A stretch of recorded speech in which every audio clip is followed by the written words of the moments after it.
Rafael, di bang sabi ko sa'yo, bawal kang makipagkita kay Elena bago ang araw ng inyong kasal? Ano itong nalaman ko mula kay Boyet na nagkita daw kayo kanina? Opo, nagkita po kami ni Elena, ma. Saglit lang naman po yun. Hindi po kasi namin natiis ang isa't isa kaya nakipagkita ako sa kanya. Alam niyo naman pong nasanay kaming laging magkasama at 1 linggo na po mula nang huli kaming magkita. Tsaka ma, pamahiin lang po yun ng mga matatanda. Bago na po ang henerasyon natin ngayon, kaya wag po kayong mag-alala. Imposible naman pong hindi matutuloy ang kasal namin eh. Sigurado na po kami sa isa't isa. Bossing! Bossing! Bossing! Naiwan niyo po yung cellphone niyo sa kotse. Kanina pa tumatawag si Sir Manuel sa'yo. Ang sabi, hindi pa daw nakakauwi sa kanila si Ma'am Elena. Ano? Paano nangyari yun? Hinatid ko siya kanina sa kanila. Nag-usap pa nga kami sa tawag pagka-uwi ko eh. Teka, sandali. Tatawagan ko siya.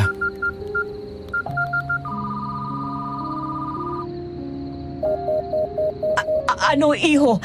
Sumagot ba si Elena? Hindi ko siya matawagan eh. Nakapatay yung cellphone niya.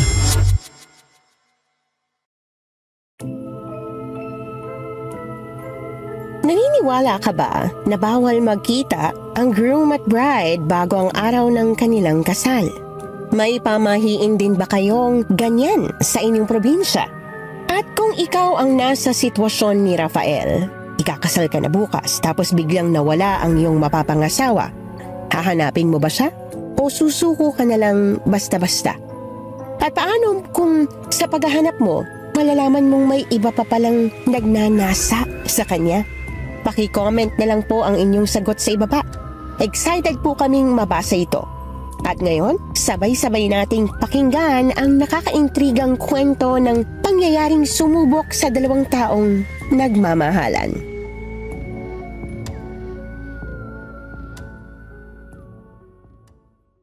Magandang araw po sa lahat ng avid listeners ng Kwentong Takip Silim, lalo na po sa inyo, Miss Anne. Itago niyo na lang po ako sa pangalang Rafael. 43 taong gulang at kasalukuyang naninirahan dito sa Samar. Sa totoo lang, nagdadalawang isip pa akong isulat ito dahil ayoko na po sanang balikan yung nangyari. Sa tuwing naalala ko kasi ito, bumabalik ang lahat ng sakit sa nakaraan ko. Pero sa tagal ng pakikinig ko sa channel ninyo, Miss Anne, nagkaroon ako ng lakas ng loob na ibahagi din ang kwento ko. Siguro, panahon na para maibahagi sa ibang tao ang karanasang muntik nang sumira sa buhay ko at minsan nang sumubok sa pananampalataya ko. Pero bago po ang lahat, gusto ko lang ipaalam sa lahat ng tagapakinig ng channel na ito na tanging sa Kwentong Takip Silim ko lang ipinadala ang sulat na ito. Kaya kung maririnig nyo ito sa ibang channel, pakireport na lang po. Maraming salamat. At ito na nga po. Nagsimula ito noong araw bago ang aming kasal ng fiancé kong si Elena. Tandang-tanda ko po noon kung paano ako sinermonan ni Mama dahil nilabag ko ang pamahiin na pinaniniwalaan niya. Iginiit ko po noon na imposible namang hindi matuloy ang kasal namin ni Elena. Lalo na't sigurado na kami sa isa't isa. Yon ang akala ko. Dahil sa araw ding yon, nabalitaan ko na lang na nawawala ang babaeng pinakamamahal ko.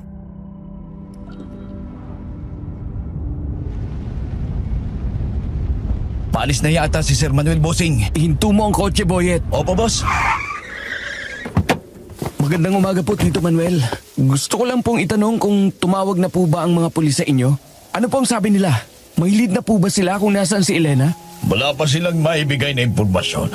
Tatawagan na nilang nila ako kapag may balita na. Wala palang kwenta yung investigasyon nila eh. 1 buwan na po tayong humihingi ng kahit konting impormasyon pero wala silang maibigay. Ano pang silbi ng pagiging pulis nila? Kung hindi mo man lang sana niyayang makipagkita ang anak ko, hindi sana nangyari yun. Kaya kung may dapat magsisihin, hindi ang mga pulis, kundi ikaw, Rafael.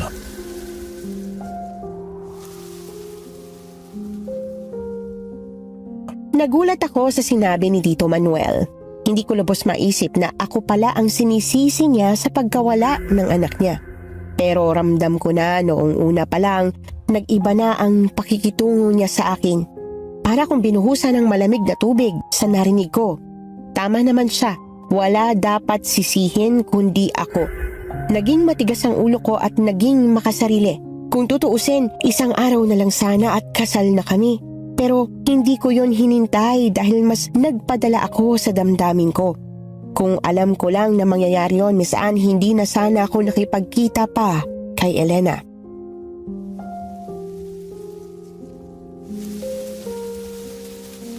Naiintindihan ko po kayo, Tito Manuel. Gusto ko lang po malaman ninyo na pinagsisihan ko talaga ang pakikipagkita ko kay Elena sa araw na yon. Hindi ko po ginustong nangyari. Hindi ko po ginustong mawala ng mapapangasawa sa araw ng kasal ko. Oo, nawalan ka nga ng mapapangasawa, Rafael. Pero mas masakit para sa isang ama mawala ng anak. Si Elena na lang ang meron ako. Pinagkatiwalaan kita at pinagkatiwala ko ang anak ko sa'yo. Pero anong nangyari? Nananahimik si Elena sa bahay. Pinigilan ko pa siya na umalis para lang makapaghanda bago ang kasal ninyo. Pero pinilit mo sa makipagkita sa'yo. Alam ko pong nagkamali ako, Tito Manuel. Patawarin niyo po sana ako. Tatanggapin ko po lahat ng ibabato ninyong galit sa akin. Pero eto lang ang maipapangako ko sa inyo. Habang nabubuhay ako, hindi ako titigil sa paghahanap kay Elena.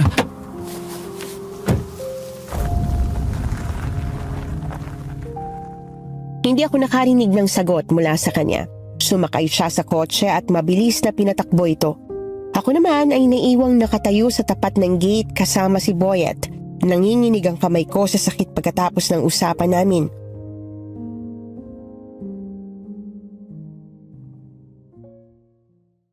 Hindi rin ako nagtagal at agad kaming umalis.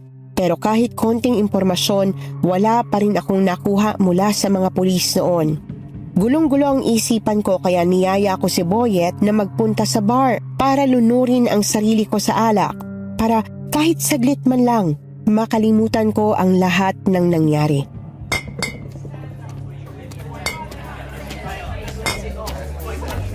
Busing, tama na po yan. Baka malasing pa kayo. Magalit si Ma'am Lourdes. Kanina pa po tumatawag sa akin eh. Hayaan mo, Boyet. Malaki na ako. Kaya ko ng sarili ko. Kung gusto mo, umuwi ka na lang at sabihin kay Mama na sumama na ako kay Elena. Naintindihan ko po ang nararamdaman niyo pero kung nandito si Elena, hindi niya po gustong magkaganito kayo. Ayaw niya nga po kayong umiinom, di ba? Kasalanan ko kung bakit siya nawala. Walang dapat sisihin kundi ako. Dahil makasarili ako.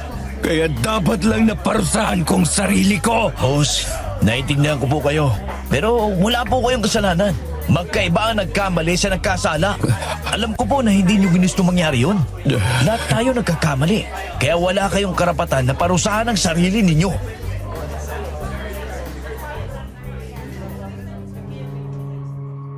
Nahimasmasan ako sa sinabi ni Boyet at napatigil sa pagtungga ng bote. Tama naman siya. Kahit kailan, hindi ko ginustong mawala si Elena. Pero hindi ko rin alam kung paano kakayanin ng mga araw na wala siya. Nagpasya na akong umuwi noon at buti na lang talaga matyaga si Boyet na alalayan ako hanggang makarating sa bahay. Sinalubong naman ako ng aking ina ng puno ng pag-aalala.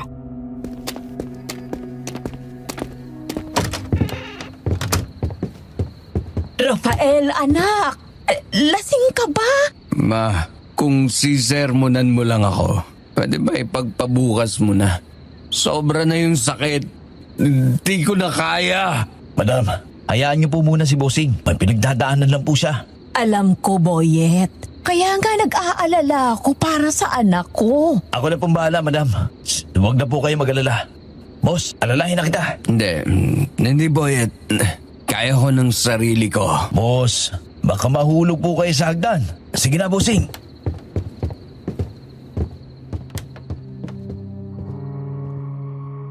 Inalalayan nga ako ni Boyet paakyat sa hagdan hanggang makapasok ako sa loob ng aking kwarto. Sobra akong nagpapasalamat noon dahil sa 8 taon niyang paninilbihan bilang driver namin, lagi siyang tapat at maaasahan. Saksi rin siya sa pagkakilala namin ni Elena. Sa katunayan, mas nauna pa nga kaming nagkakilala ng 1 taon. Sa sobrang kalasingan ko noon, agad akong nakatulog sa kama nang hindi man lang nakapagpalit ng damit. Kinabukasan nagising na lang ako na masakit ang ulo at batok. Dahan-dahan akong bumangon at tumayo. Napasubsob ang mukha ko sa magkabila kong palad habang inaalala ang lahat ng nangyari.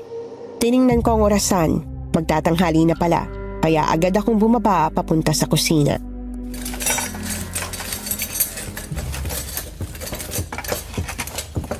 Mabuti naman at gising ka na, anak. Alika, kumain ka na. Pinaghanda kita ng paborito mong nilagang baboy. Salamat po, ma. Pasensya na po kagabi kung nalasing ako. Naiintindihan kita, Rafael. Alam kong hindi madali ang pinagdadaanan mo. Pero sana naman, maisip mo na hindi alak ang solusyon sa problema mo, kundi isang taong handang makinig sa'yo. Nandito lang ako, anak. Handang pakinggan ka para naman kahit papano ay gumaan ang loob mo. Alam ko naman po yun, ma. Pasensya na po talaga. O siya, sige na. Kumain ka na para mawala ang sakit ng ulo mo. Alam ko may hangover ka pa. Sige po, ma. Si Boyet po pala nasaan? Nagpunta sa palengke. Inutusan ko munang bumili ng prutas at gulay kasi naubusan na tayo ng stock dito sa bahay. Madam, nandito na po ako. Oh, Boyet, ang bilis mo naman yata. Ay, hindi ko pa po nabibili ang gulay at prutas eh. May importante po kasi kung sasabihin kay Bossing na alam ko makakatulong sa paghahanap kay Ma'am Elena.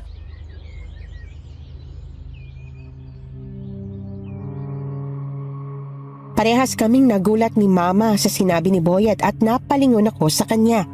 Agad akong tumayo at sinalubong siya dahil hindi na ako makakapaghintay sa sasabihin niya. Sa mga oras na yon, nabuhayan talaga ako ng pag-asa, Miss Anne. Pag-asang mahahanap ko na si Elena.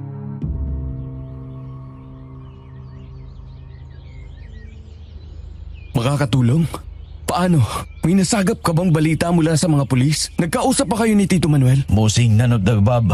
Kung hindi natin matadaan sa batas, idadaan na lang natin sa tawas. Boyet, pinaglololoko mo ba ako? Ha? Bossing, hindi kita pinaglululoko. Kanina, nang nagpunta ako dun sa palengke, may tinulungan ako isang babaeng malaki ang tiyan na nag-iiyaw sa sakit. Akala ko papunta kami sa ospital. Pero yung pala, pupunta sila ng ate niya sa bahay ng bitiranang albularyong si Aling Kuring. At alam niyo po ba, kitang-kita ng dalawang mata ko kung paano lumabas ang isang malaking pusit sa magkabilang hita ng babae. At sabi niya kinulam daw yung babae. Kitang-kita sa sinunog na tawas. Teka nga lang, anong koneksyon ng babaeng kinulam sa paghahanap ko kay Elena? Paano makakatulog yung kwento mo, Boyet? Bossing, kwento ko kay Aling Kuring ang nangyari kay Elena. At ang sabi niya, matutulungan niya tayo. Kung makakapagdala tayo ng damit ni Elena, kaya niyang hanapin si Elena gamit lang ang damit nito.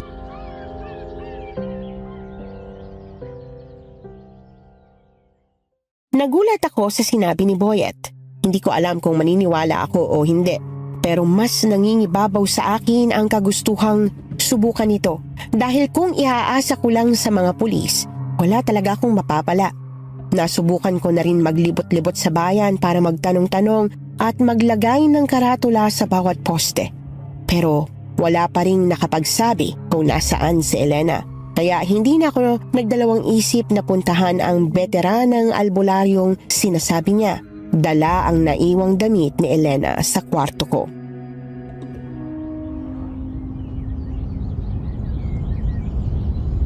Malayo pa ba tayo, Boyet? Malapit na tayo, Bossing.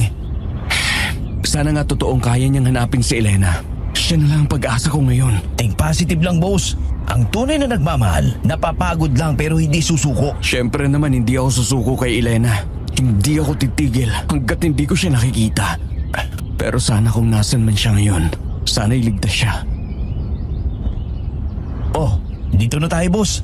Paparada ko na lang na maayos ang kotse.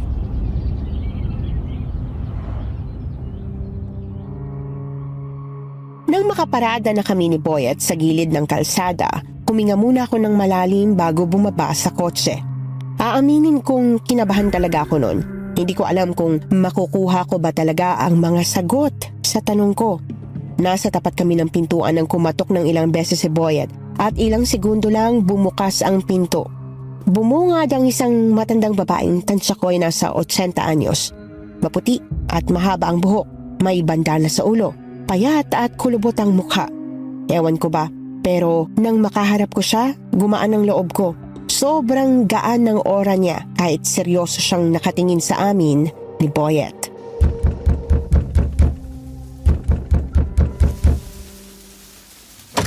Magandang tanghali po, Aling Kuring. Ako po yung nagpatulong sa inyo kanina tungkol doon sa nawawalang nobya ng amo ko. Matanda na ako, iho. Pero hindi pa ako ulyanin para makalimutan ka. Siya ba ang amo mo na nagagailangan ng tulong ko? Opo, Aling Kuring. Naparito po ako dahil nasabi po ni Boyet sa akin na pwede niyo akong tulungan na mahanap ang fiancé ko.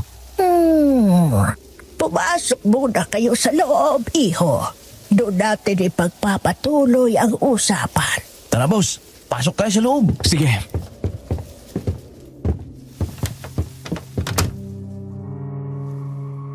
Pagpasok namin sa loob noon, tumambad sa akin ang isang malaking mesa na puno ng mga bote, dahon at kandila.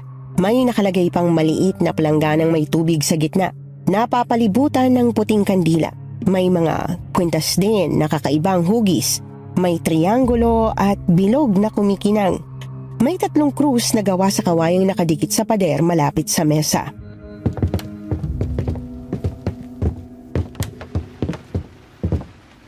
Maupo muna kayo, iho. Dala niyo ba ang damit na hinihingi ko? Ay, opo, dala ko po. Heto po ang damit ni Elena. Ay, sandali lang. May nakikita ako. Ano pong nakikita ninyo? Isang lalaking may pagnanasa sa nobya mo. Isang lalaking minsan na niyang tinulungan. Ang hindi niya alam, pinagnasaan na siya nito at sa pilitang dinukot. Ano po ang ibig ninyo sabihin? Nakinuha ng lalaking yun si Elena? Wala naman po akong kilalang lalaking tinulungan niya. Tsaka hinatid ko pa nga siya sa tapat ng gate nila bago ako umuwi. Hindi siya agad umuwi, iho. May iba pa siyang pinuntahan. Sa nakikita ko, may koneksyon ito sa ibibigay niyang regalo sa kasal niyo. Regalo? Sandali lang. May nakikita pa ako.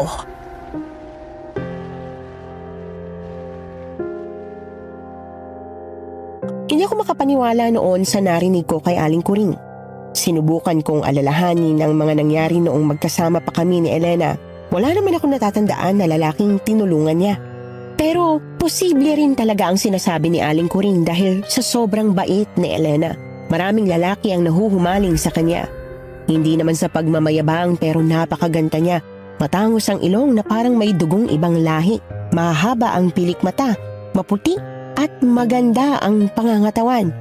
Pero kahit marami siyang manliligaw noon, wala siyang sinagot. Hanggang sa nagkakilala kami at naging magkarelasyon ng 8 taon. 8 taon ko siyang nakasama, kaya hindi madali para sa akin ang basta-basta na lang siyang sukuan. Nakita ko noon kung paano nilubog sa palangganang may tubig at dahon ang damit ni Elena at nilagyan ng tawas. Narinig ko rin siyang may inuusal na kakaibang mga salitang hindi ko maintindihan. Hanggang sa bigla na lang siyang nagsalita ulit.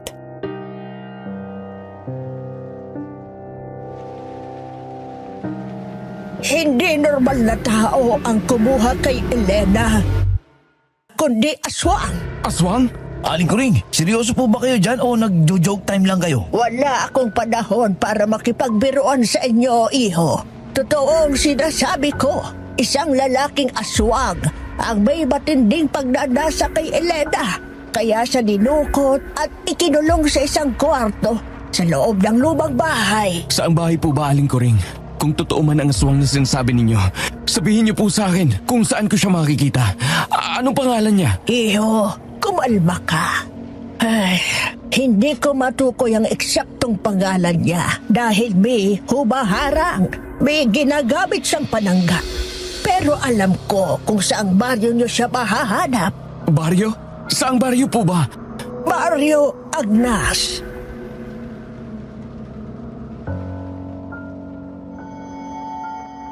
Natigilan ako sa sinabi niya dahil alam kong liblib ang baryo na yon at ilang oras pang biyahe mula sa amin.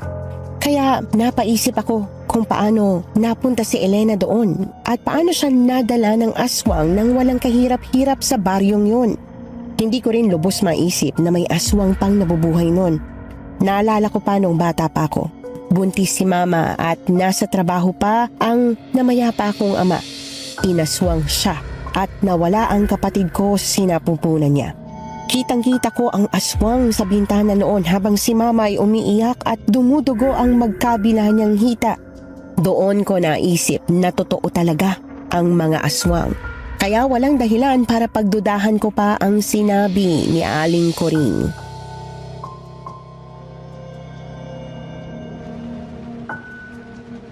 Gayong alam nyo na kung saan ba nyo siya mahahanap. Anong plano nyo? Hahanapin po namin siya, Aling Coring. Pupunta po kami sa Barrio Agnas. Isasama niyo po ba ako, bossing? Malamang, sino pa bang magdadrive ng kotse? Alam ko naman yung boss. Nagbibiro lang. Kung gagawin nyo ito, kailangan nyo ng dobleng ingat. Hindi lang ordinaryong tao ang may hawak sa nobya mo, iho. Kaya dapat handa kayo. Ay, bibigyan ko kayo ng panlaban bago pumunta doon at kailangan nyo rin kumilos ng tahimik. Ano po bang mas mabuting gawin namin, Aling Coring? Mas mabuting magpanggap kayo para makapag-imbestiga. Yan ang maipapayo ko sa inyo. Dahil kapag nalaman ng aswang ang plano nyo, pwedeng mapahamak si Elena at mabigo kayo. Hindi basta-bastang aswang ang humahawak kay Elena ngayon. Matindi ang kanyang pagnanasa at nakikita kong nagdurusa ang nobya mo. Anong ginawa ng aswang na yun kay Elena? Sabihin niyo po sa akin, Aling Coring. Tulad ng sinabi ko, ikinulong siya sa isang kwarto. Hanggang doon lang ang nakikita ko sa ngayon. Hayop. Kapag nalaman ko kung sinong aswang na yon, pagbabayarin ko siya. Papatayin ko siya. Sir, wala tayong kakilala sa baryong yun. Saan naman tayo tutuloy? Mag-iisip muna ako ng plano. Sa ngayon, kailangan ko po ng tulong ninyo, Aling Coring. Kailangan namin ng panlaban sa aswang. Heto ang gagamitin nyo, iho.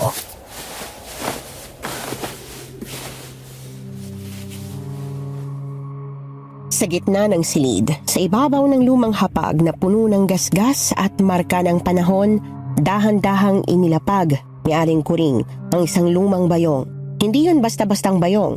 Ang tela nito ay kupas, parang ilang henerasyon nang ginamit. At sa bunganga nito ay nakatali ang pulang sinulid na may maliliit na butil ng itim na paminta. Nang hilahin yon ng matanda, parang may bahagyang ihip ng hangin na umikot sa loob ng kubo. Isa-isa niyang inilabas ang tatlong bagay.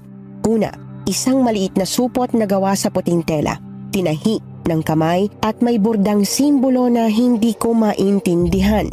Pagbukas ni Aling Coring, sumingaw ang amoy ng bawang, asin at tuyong dahon ng sambong. Sa ilalim ng pulang tela nakita ko ang matulis na punyal.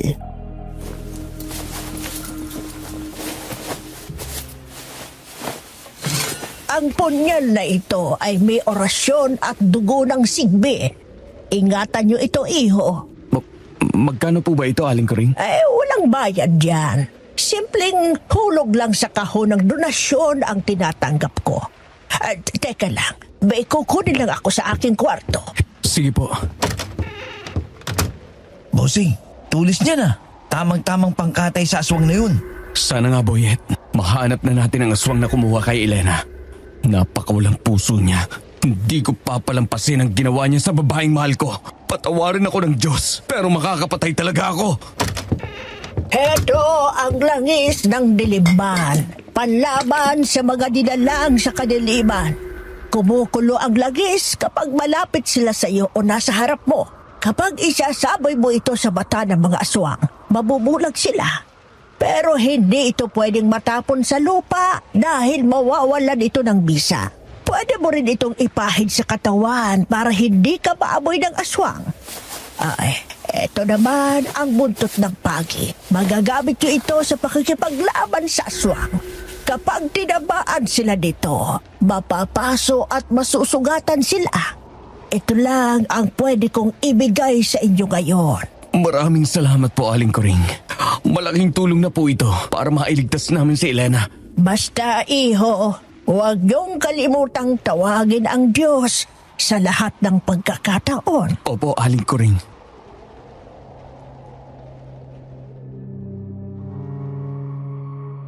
Matapos ang aming usapan noon, binasbasan pa kami ni Aling Kuring bago kami umalis. Nagbigay ako ng 1,000 sa kahon ng donasyon dahil alam kong malaking tulong yon para sa pangangailangan niya.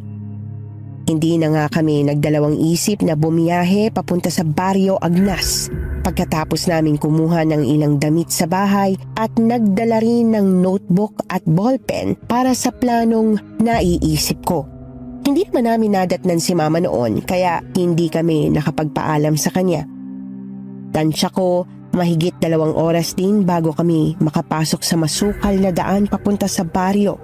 Habang binabaybay naman namin ang daan, binubuo namin ang aming plano.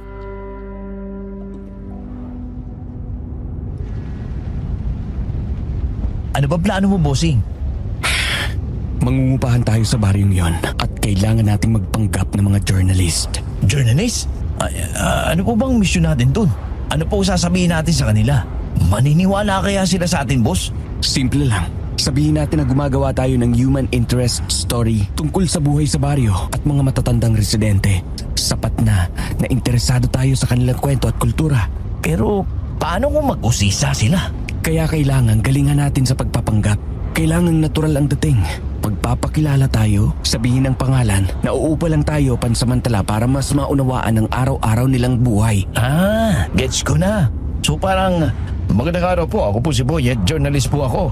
Naghahanap po ako ng maupahan dito at gusto ko pong makapanayam ang mga residente para sa kwento ng baryo. Tama ba, boss? Ang dami mo talagang pakulo, Boyet. Pero tama, pwede yan. Ayun. Pero boss, paano po natin agad malalaman kung sino ang aswang na dumukot kay Ma'am Elena? Kaya nga kailangan nating magpanggap para makapag-imbestiga. Isa pa, hindi tayo sigurado kung ilan ang mga aswang sa baryong yun. Kaya kailangan nating mag-ingat sa bawat kilos. Buhay ni Elena ang nakasalalay dito at naniniwala ako na maliligtas natin siya. Akala ko nga hindi kayo naniniwala sa aswang, boss. Akala mo lang yun, Boyet. Pero totoo sila dahil ako mismo nakakita na. At ang halimaw na yon ang dahilan kung bakit nakunan si Mama habang buntis siya sa kapatid ko noon. Huwag kang mag-alala, boss. Sa oras na malaman natin kung sino ang aswang na yun, ako mismo ang kakatay sa kanya.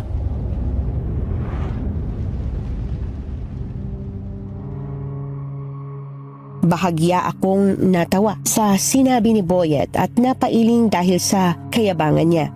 Pero hindi yung tipo ng yabang na nakakainis kundi nakakatawa. Sadyang palabiro lang talaga ang driver ko. At siguro kung wala siya, nalugmok na ako sa kalungkutan ngayon. Pero dahil sa pagiging positibo niya, nagkaroon ako ng lakas ng loob para huwag basta mawalan ng pag-asa. Ilang sandali pa nakita na namin ang bukana ng baryo at pumarada sa gilid katapos ay naglakad na lang kami papasok noon. Habang naglalakad, napansin ko ang mga taong nakatingin sa amin na parang sinusukat kami mula ulo hanggang paa. Sa unahan may nakita kaming isang matandang nakangiti papalapit sa amin. Nakasuot siya ng long sleeve na kulay pula, panot at kulubot ang mukha. Pero napakagaan ng aura. Siya yung tipo ng taong hindi ka mahihiyang lapitan.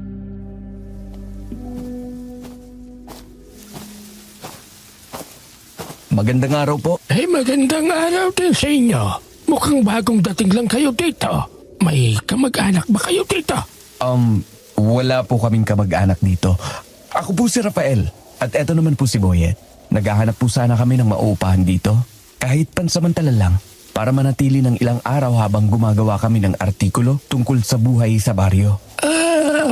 Manunulat pala kayo. Opo. Kung ganon, maligayang pagdating sa Baryo Agnas.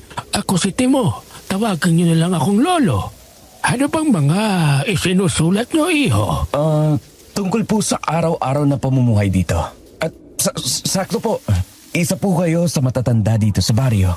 Sana po'y makapanayam namin kayo tungkol sa inyong karanasan. Ay, ganun ba? Wala namang problema sa akin yon. Tsaka gustong-gusto kong may makakwentuhan. Kung gusto nyo, sa munting kubo ko na lang kayo tumuloy. Mahirap kasi maghanap ng mauupahan dito, mga iho. Talaga po? Ayos lang po ba sa inyo kahit ilang araw? Ay, oo naman, mga iho. May bakante pa akong kwarto na pwede nyong tulugan. Gustong-gusto ko nga na may makakasama sa bahay dahil malungkot ang isang matandang kagaya ko. Paano ba naman kasi? Walang nagkakamaling asawahin ako kaya tumanda akong binata.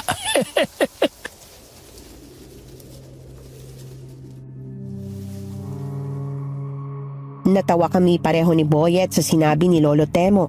Halatang palabiro siya at palakaibigan ng matanda. Kaya hindi naman kami nahirapang maghanap ng matutuluyan sa baryong yon. Nang makapasok na kami sa loob, pinagtimpla pa niya kami ng kape at hinatid sa kwartong tutuluyan namin. Medyo maliit ito pero kasya na sa 2 tao. Tansya ko ay wala pang 1 metro ang pagitan ng pinto at papag na hihigaan namin. Sa totoo lang, hindi ako sanay matulog sa ganoon katigas na higaan dahil simula bata pa ay nasanay akong matulog sa malambot na kama. Hindi man kami sobrang yaman, may kaya ang aming pamilya dahil sa negosyo na iniwan ng aking amang namayapa. Pero wala akong ibang pagpipilian nun. Itinanim ko na lang sa isip ko na kailangan kong magsakripisyo para mahanap si Elena. Tuparin ang pangako ko sa kanyang ama at mapatawad ng ama niya.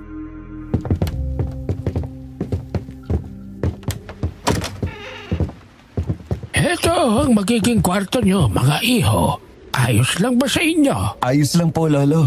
Maraming salamat po talaga sa pagpapatuloy ninyo sa amin kahit tayo lang po kami dito. Abay, kung hindi nyo na itatanong, ilang dayo na din ang pinatuloy ko dito. Meron pa kang mga magagandang dalaga. Yung isa buntis, kaso hindi din nagtagal dito. Masaya kasi akong nakakatulong sa ibang tao. Bakit po hindi sila nagtagal dito? Natakot kasi sila sa aswang na umaaligil sa baryong ito tuwing gabi. Hindi kasi sila sanay sa naririnig nilang ingay. Pero kaming mga taga-baryo Agnas, hindi na bago sa amin yon. At sa awa ng Diyos, wala pa naman akong naririnig na pinatay ng aswang. Basta't huwag lang kayong magbubukas ng bintana tuwing gabi para hindi kayo maamoy.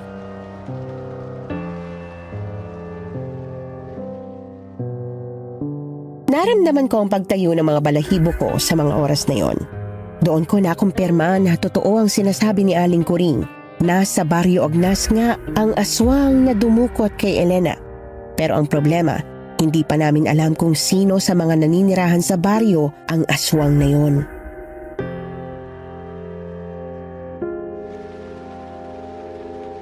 Lolo, marami po bang aswang na umaaligid dito tuwing gabi? Pwede naman sigurong magtulungan ng mga tao dito sa baryo na tugisin ang mga aswang na yun. Ang totoo niyan, nag-iisa ang aswang na yon. Kaso masyado siyang mailap, iho. Walang nagtangkang tugisin ang halimaw pagkatapos mag-agaw buhay ang kapitan namin dito sa baryo sa kamay ng aswang.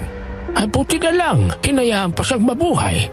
Kaya simula noon, takot na takot ang mga taong lumalabas tuwing gabi. Ganun po ba? Grabe naman pala ang aswang na yun, Lolo. Pero siguro kung ako ang nakaharap niya, magiging tosino siya na wala sa oras. Talaga ba? Manunugis ka ba ng aswang, iho? Naku, hindi po. Biro lang po yun, Lolo. Mapagbiro ka din pala, iho. Ay, sige na. Magpahinga muna kayo saglit. Pipitas lang ako ng pechay sa bakuran para may hapunan tayo mamaya. Ay, sige po, Lolo.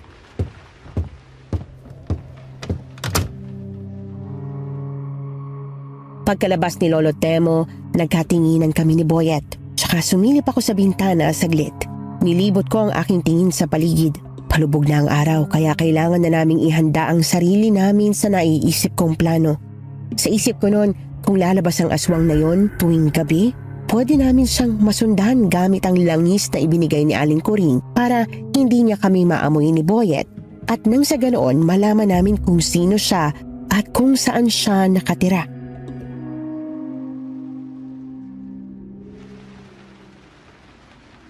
Boyet, kailangan nating maganda. May naiisip akong plano para mahuli natin kung sino ang aswang na gumagala dito sa baryo.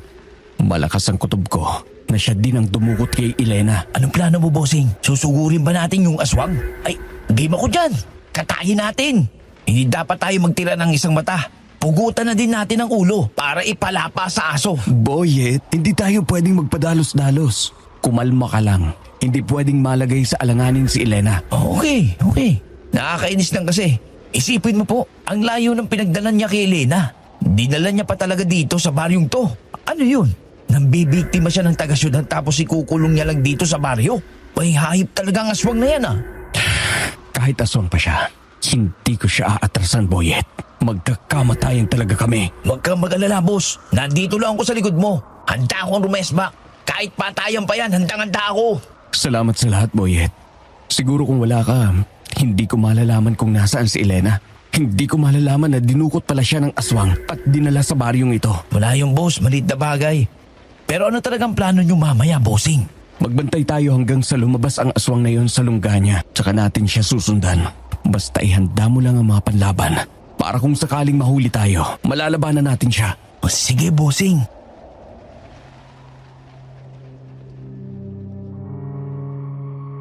Hinanda na nga namin ang aming sarili sa mga oras na yon.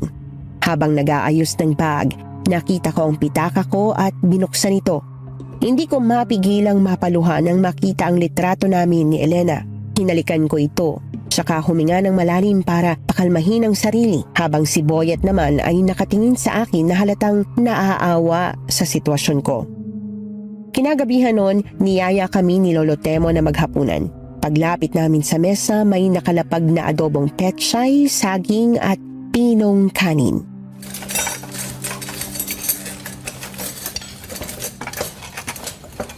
Oh, iho, hindi mo ba nagustuhan ang pagkain? Ano po bang tawag sa kanin na to, Lolo? Wala ba kayong ganyan sa syudad, iho? Mais na bigas yan. Tama. Nakakain ako ng ganito, bossing eh. Busing, Opo, Lolo. Bossing po kasing tawagan namin ni Boyet. Di ba, boss? Opo, lolo.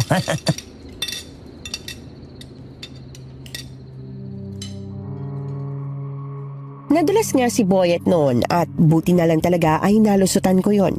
Kinabahan pa ako noon dahil hindi ko pa kasi sigurado kung ano ang magiging reaksyon ni Lolo Temo kapag nalaman niya ang tunay na dahilan kung bakit kami nagpunta sa baryo nila. Ilang sandali pa, natapos din kaming kumain at nagpaalam na sa isa't isa para magpahinga na sa kwarto. Gusto ko pa nga sana noong tumulong kay Lolo Temo sa pagliligpit at paghuhugas ng pinggan pero pinagbawalan niya ako dahil sa pamahiin na sinusunod nila sa baryo.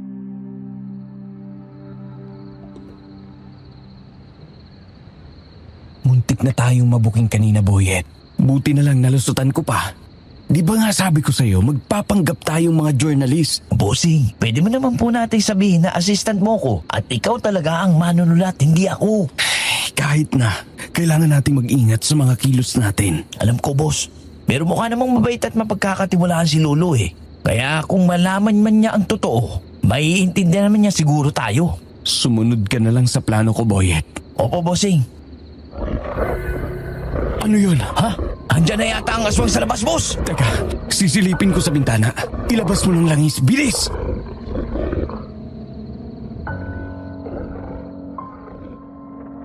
Agad akong sumilip sa bintana noon. Napasinghap naman ako nang makita ang isang dambuhalang asong may malapad na pakpak. Mas mabangis at nakakatakot pa yon sa nakita kong aswang noong buntis si nanay. Kaya hindi ko mapigilang makaramdam ng kaba at mapaatras. Pati si Boyet ay napasinghap din noon nang sumilip din siya sa bintana kasunod ko.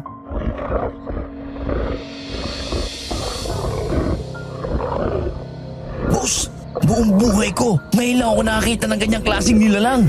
Halimaw talaga, may pakpak na dambuhalang aso. Anong tawag sa aswang na yan, hybrid? Hindi ko alam, Boyet. Pero kailangan natin siyang sundan. Buksan mo ang langis. Magpahid na tayo sa katawan natin. Bilisan mo!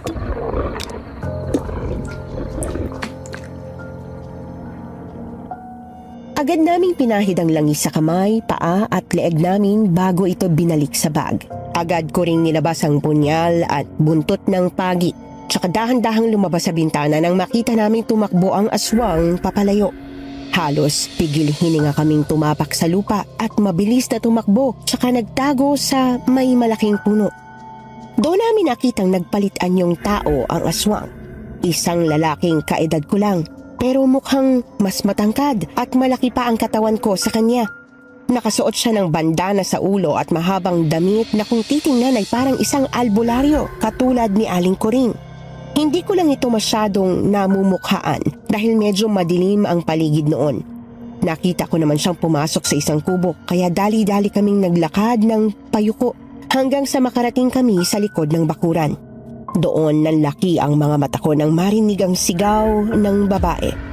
Sa pagkakataong yon, hindi ako pwedeng magkamali dahil kilalang kilala ko ang boses ni Elena kaya alam kong siya yon.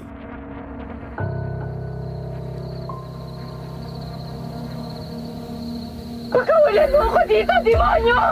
Wala kang puso! Tumahimik ka. Wala ka na magagawa, Elena. Pag-aari na kita. Magsasama tayo sa kubong ito habang buhay. Mamamatay muna ako bago matupad ang gusto mo! Huwag mong uubusin ang pasensya ko. Wala akong pakialam kahit patayin mo pa ako! Patayin mo na lang ako! Ano pa bang gusto mo, Elena? Ginawa ko ng lahat para mahalin mo. Palayain mo ko rito! Yun ang gusto ko, Damian! Parang awa mo na, pakawalan mo ko rito! Palayain? Para ano? Para magsama kayo ng lalaki mo? Ganun ba? Mamamatay muna ako bago mangyari yon. Hindi ko lalaki si Rafael! Mapapangasawa ko siya! Ikaw! Ikaw ang sumira sa buhay ko! Demonyo ka! Demonyo! Demonyo? Gaano ba kagwapong itsura ng Rafael na yon? Gusto mo bang hanapin ko siya at patayin?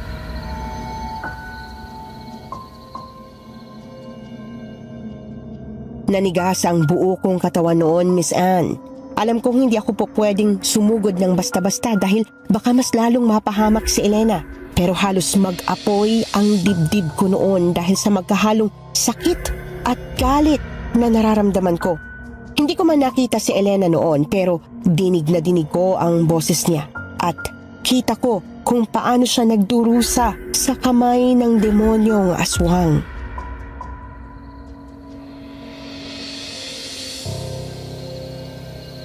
Tara, boss. Ligtas na natin si Ma'am Elena. Katali na natin yung aswang na yan. Boyet, kumalma ka. Kailangan nating pagplanuhan ng mabuti ang makakilos natin. Ayoko mas lalong mapahamak si Elena. Pero boss, ano ba ang plano nyo? Parang hirap na kasi si Ma'am Elena. Kailangan nating makapasok sa bahay ng aswang bukas ng umaga. Mahina sila sa araw, kaya mas madali para sa atin na maitakas si Elena at patayin ang hayop na yan. Ang galing mo, boss ah. Tama po ang naisip mong plano. Tara na, bumalik na tayo bago pa malaman ni Lolo Temo na wala tayo sa kwarto.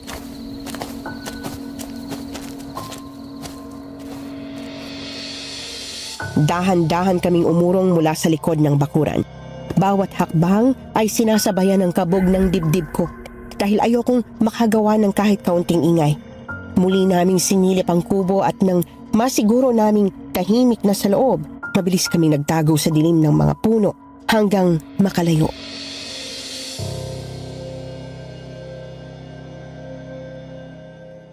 Halos hindi ako humihinga habang tinatahak namin ang daan pabalik sa bahay ni Lolo Temo. Pakiramdam ko anumang sandali ay may pakpak na lilitaw sa itaas namin. Mahigpit kong hawak ang punyal noon habang si Boyet naman ay panay ang lingon sa likuran.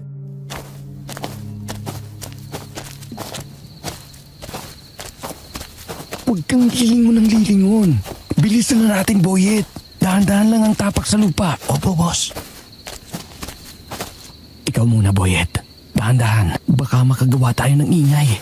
Para tayong magnanakaw nito, bossing eh. Ay, ayun, nakapasok din.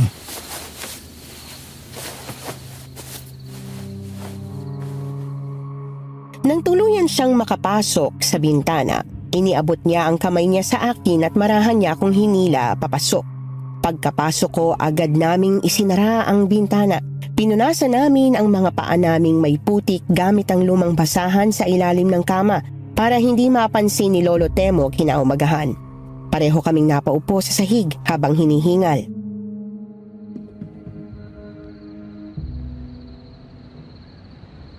Boss, grabing aswang na yun ah. Obsis na obsis kay Ma'am Elena. Pero hanggang ngayon, kayo pa rin ang bukang bibig ni Ma'am. Alam ko naman na ako lang talagang mahal ni Elena. Kaya kahit ipilit pa ng aswang na yun ang sarili niya, wala siyang magagawa. Pero sobrang sakit para sa akin ang narinig ko kanina. Alam kong nahihirapan na siya sa kamay ng halimaw na yon. Pero hindi ko naman basta-basta magagawang sumugod kanina. Dahil hindi ko alam kung gaano kalakas ang halimaw na yon. At baka mas lalo lang mapahamak si Elena. Nakita ko nga po, boss. Hybrid yata ang aswang na yun eh. Hindi lang basta dambuhalang aso, kundi may pakpak. Kaya nga bukas ng umaga tayo kikilos para mailigtas si Elena. Siguradong hindi na siya makakalaban sa atin dahil hindi siya makakapagpalit anyo sa araw.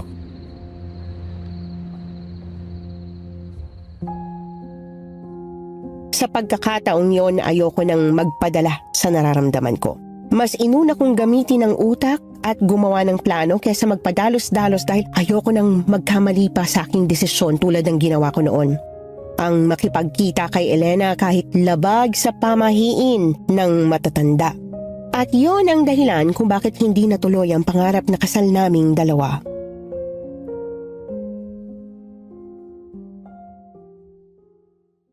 Kinabukasan, nagising na lang kami sa katok ni Lolo Temo. Hindi ko na malayang nakatulog na pala kami habang nakasandal sa pader. Agad akong napatayo noon na para bang naalimpungatan saka binuksan ang pinto ng kwarto.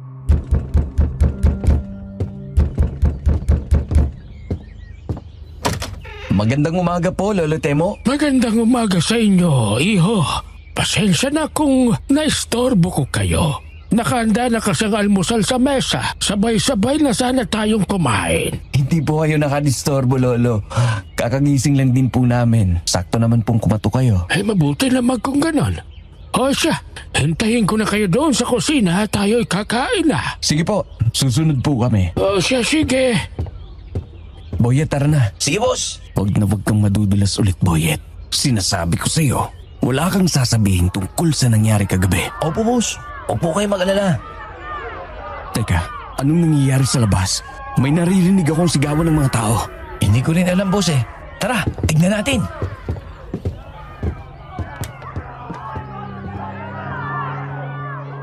Agad kaming lumabas at nakita naman namin si Lolo Temo na sumilip din sa mga taong nagsisigawan sa unahan. Nakita ko ang isang lalaking nanginginig ang katawan habang binubuhat ito ng 4 na lalaki. Napakunot noon naman ako nang papunta sila sa kubo ng aswang na nagkulong kay Elena.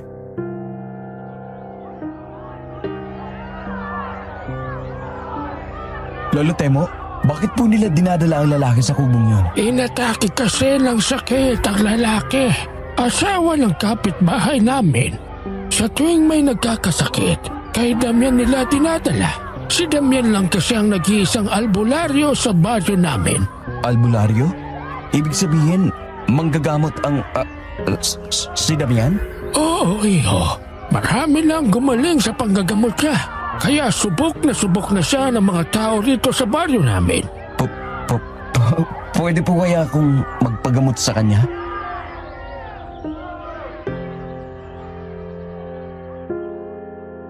Nagulat talaga ako noon sa nalaman ko. Isang albularyo pala ang aswang na bumihag kay Elena. Kaya siguro hindi siya pinagdududahan ng mga tao dahil sa magandang imaheng meron siya.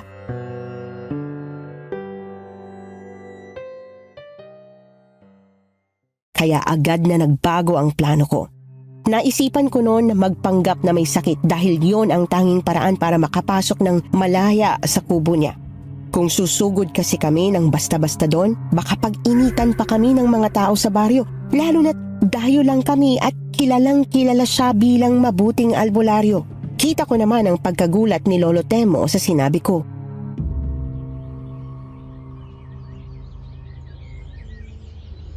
Bakit iho? May nararamdaman ka bang sakit sa katawan mo? Madalas po kasi sumasakit ang likod ko. Hindi ko alam kung lamig lang ba sa katawan o ano. Pero nahihirapan po talaga ako makatulog kagabi.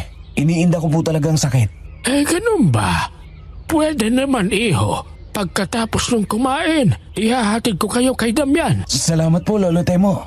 O siya, bumalik na tayo sa loob at mag-almusal.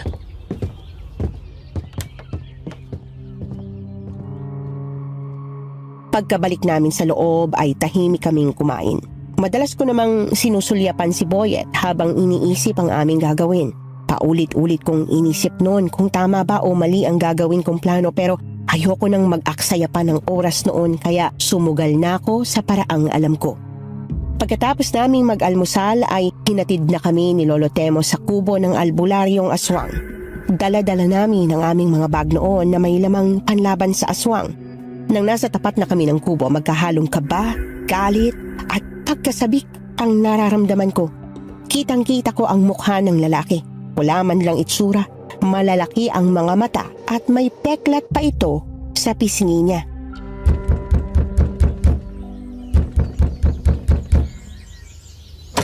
Magandang umaga sa iyo, Damian. Pwede ka bang manggamot ngayon? Oo naman, Mang Temo. Ano bang may tutulong ko? Ito kasing bisita ko, may dinaramdam na sakit sa likuran niya. Kaya sinamahan ko siya rito para maipagamot. Dahil alam kong subok na ang panggagamot mo sa baryo natin. Bago lang sa paningin ko ang mukha nila. Ay, oo. Unang beses pa lang nilang magpunta rito at... Aray, sumasakit na naman ang likod ko. Pumasok kayo sa loob nang matingnan ko.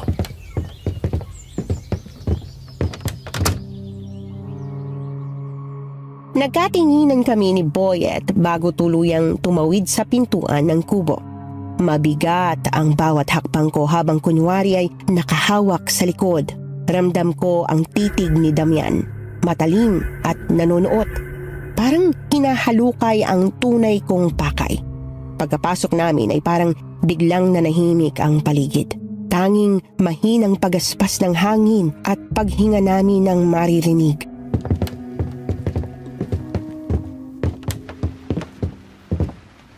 Maupo ka rito. Tingnan natin ang likod mo. Parang tinutusok. Maiwag ko muna kayo rito. Kailangan ko pa kasing magdalig ng halaman at magpakain ng mga alaga kong manok. Babalikan ko na lang kayo rito mamaya. Sige po, Lolo. Maraming salamat po sa lahat. Ano ka ba, iho? Tsaka ka na magpasalamat kung uuwi na kayo. Oo nga, Lolo. Parang naghahabilin na po eh. Tama ka dyan, iho. O siya, sige na. At ako'y tutuloy na. O siya, magpatuloy tayo. Kubarin mong damit mo.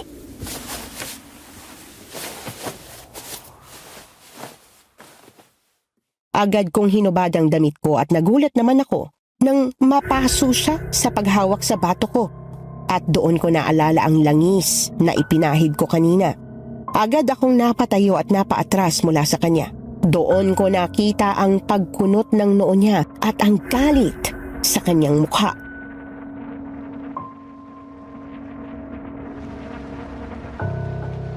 Wala kang sakit. Nagpapanggap ka lang. Sino kayo? Anong binabalak niyo, mga dayo? Akala ko ba magaling kang manggagamot? Pero bakit hindi mo nahulaan ang sakit ko? Bakit hindi mo nakita ang sakit ko? Albularyong aswang. Punyeta! Paano yung nalaman? Elena! Kilala mo si Elena? Kilala? Si Elena lang naman ang babaeng mapapangasawa ko. Pero dinukot mo. Kaya ngayon, magbabayad ka sa ginawa mong pagsira sa pangarap naming kasal namin! Bossing, etong punyal! Mga hayop kayo! Ikaw pala si Rafael! Hindi niyo makukuha si Elena sa akin! Akin lang siya! At ang sino mga agaw sa kanya ay papatayin ko! Hindi na namin hinintay ang susunod niyang galaw. Sa isang iglap, nag-iba ang anyo ni Damian. Unti-unting umumbok ang kanyang mga ugat, kumulubot ang kanyang balat at lumitaw ang matutulis niyang pangil. Ang mahahaba niyang kuko ay kumaskas sa sahig na parang bakal. Hindi man siya naging dambuhalang asong maipakpak, malakas pa rin siya. Isang malakas na sigaw ang pinakawalan niya at mabilis siyang sumugod sa amin. Halos hindi ko siya makita sa bilis ng kanyang galaw. Tumilapo naman ako ng malakas sa pader ng kubo, pati ang punyal na hawak ko. Bossing! Etong sino halimaw! Hayop ka! Ang sakit! Ano ka ngayon, ha? Hindi mo ako mahuhuli, aswang! Mas mabilis pa ako sa kotse! Ito pa sa'yo, ha? Inuubos mo talaga ang pasensya ko! Ang sakit! Lintik! Boyet! Ayos ka lang? Mga hangal! Akala nyo ba? Kaya nyo ako sa liwanag ng araw? Oo! At sisiguraduhin kong mamamatay ka! Para sa'yo ito! Mahal ko! Ipaghihiganti kita! Ah! Nang makita kong tumilapon si Boyet kasabay ng buntot ng pagi na hawak niya kanina, umapoy ang galit sa dibdib ko at agad akong sumugod. Hawak ang punyal at mabilis na tumalon sa aswang at sinunggaban ito sa dibdib. Mahahayop kayo! Hindi nyo ako mapapatay! Ang langis! Ito pang sa'yo! Mabulag ka na! Wala na ako makita! Hindi! Ang mga mata ko! Bigla namang sumugod si Boyet at pinaghahampas niya ang aswang ng buntot ng pagi. Habang sinasabuyan ko naman ito ng langis, paatras, palabas ng pinto ng kanyang kubo. Kita namin ang pagkagulat ng mga tao, lalo na ni Lolo Temo sa nakita nilang anyo ni Damian. Nagkagulo ang baryo at pinagtulungan ng mga tao na batuhin at hampasin ng pamalong kahoy ang halimaw. Si Lolo Temo naman, na dati nagtitiwala kay Damian, ngayon ay nanginginig sa galit at takot.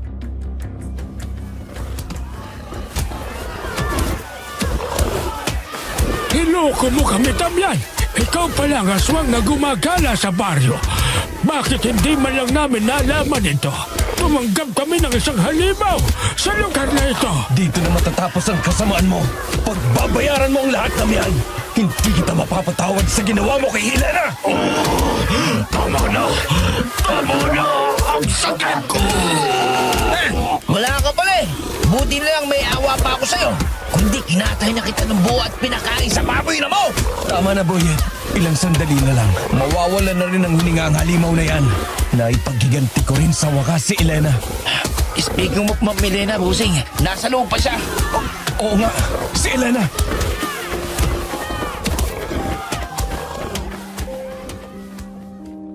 Muntik nang mawala sa isip ko noon na puntahan si Elena. Dala na rin siguro ng magkahalong emosyon na nararamdaman ko sa mga oras na yun. Mabilis akong kumaripas ng takbo papasok sa loob at nagsisigaw sa pangalan ni Elena.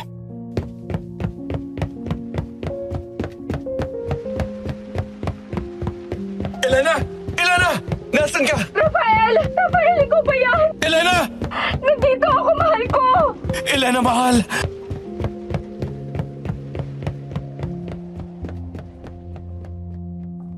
Agad kong binuksan ang pinto nang makumpirma kong nasa loob si Elena. Hindi naman ito nakakandado, pero may nakaharang na bakal kaya mahihirapan din talaga siyang makatakas noon. Nakita ko siya sa sulok ng silid, nakagapos ang mga kamay. Napakuyom na lang ako ng aking kamao sa galit nang masaksihan ko kung paano nagturusa ang babaeng pinakamamahal ko sa kamay ng demonyong aswang. Agad ko siyang nilapitan at tinanggal ang tali sa kanyang mga pulso. Mahigpit ko siyang niyakap na parang wala nang bukas habang humahagulgol kaming dalawa.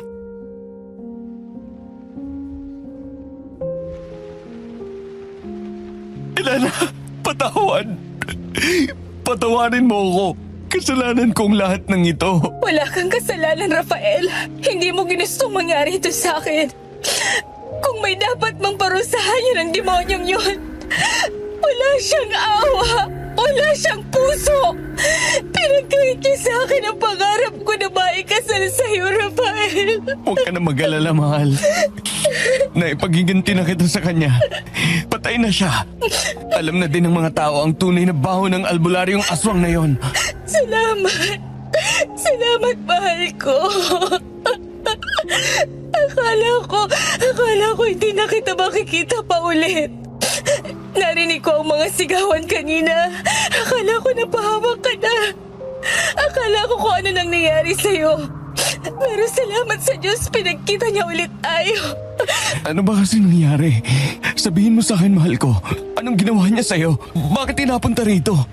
Bibili lang sana ako ng sapatos sa matagal mo nang gusto makuha. Dahil yun sana ang ireregalo ko. Pero pagkatapos nun, wala na ako natatandaan, mahal. Wala na ako matandaan. Nagising na lang ako nakakulong sa kwartong to kaharap ang halimaw na yun. Tana, mahal. Mabuti pa wag muna natin pag-usapan. Tana. Boss, sa tingin ko kailangan na nating umuwi habang maaga pa. Malayo pa kasi ang biyahe natin papunta ng syudad. Baka maabutan tayo ng paglubog ng araw kung hindi pa tayo aalis dito. Sige, Boyet. Pagpaalam muna tayo ng maayos kay Lolo Timo. Sige, boss.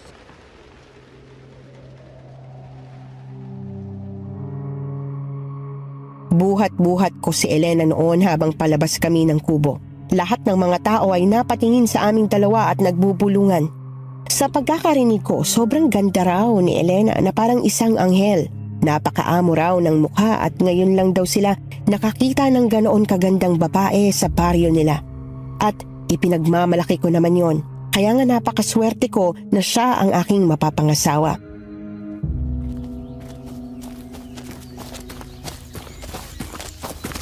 Maraming salamat po sa lahat, Lolo Temo. Kung hindi niyo po kami pinutuloy sa bahay ninyo, hindi po namin masasakatuparan ang aming planong mahanap si Elena. Pasensya na po kayo kung nagsinungaling kami sa inyo. Iniisip po kasi namin noon na baka hindi ninyo maintindihan. Naiintindihan ko, iho. Huwag kang humingi ng pasensya. Ang importante ngayon ay nailigtas mo ang mapapangasawa mo. Matutuloy na ang kasal niyo. Alam mo bang minsan ko na rin pinangarap ang bagay na yan. Pero eto ako, tumandang binata. Kaya maswerte ka dahil may Elena sa buhay mo. At maswerte rin sa Elena dahil hindi ka sumuko sa paghahanap sa kanya. Kasal na nga po sana kami ngayon, Lolo. Pero sinira lang ng demonyong aswang na yon. Ay, naging desperado lang siguro yung magkaasawa. Bali-balita rin kasi rito na yung si Damian ay nilalayuan ng mga babae dahil sa tsura niya. Hindi naman sa pagmamayabang pero kahit matanda na ako, may itsura pa ako sa kanya. Hindi pa rin sapat na dahilan yun, Lolo. Sadyang halimaw lang talaga siya at halang ang kaluluwa. Pero nagpapasalamat ako sa Diyos sa ikalawang pagkakataong ibinigay niya sa amin ni Elena. Ang ibig sabihin yan, iho, kayo talagang nakatadhana sa isa't isa. O siya, sige na. Mukhang napahaba ng ating usapan. Malayo pang kalsada mula rito. Baka abutan kayo ng dilim sa liblib na daan kung hindi pa kayo aalis. Sige po, Lo. Tutuloy na po kami. Salamat po uli, Lolo. Hindi po namin kayo makakalimutan.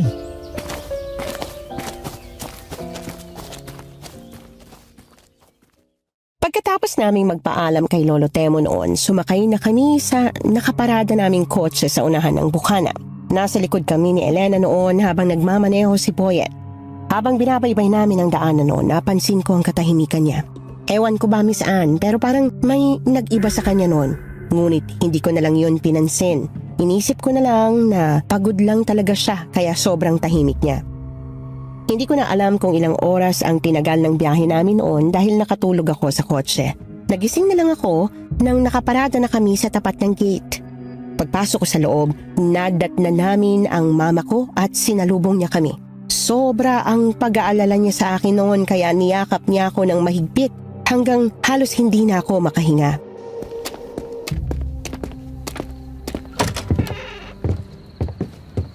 Rafael!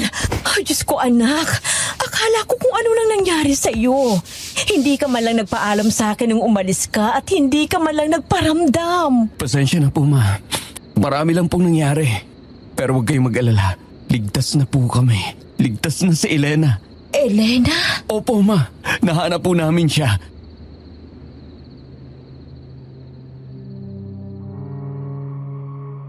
Dahan-dahang bumitaw si Mama sa pagkakayakap sa akin at sa kanya binalingan ng tingin si Elena.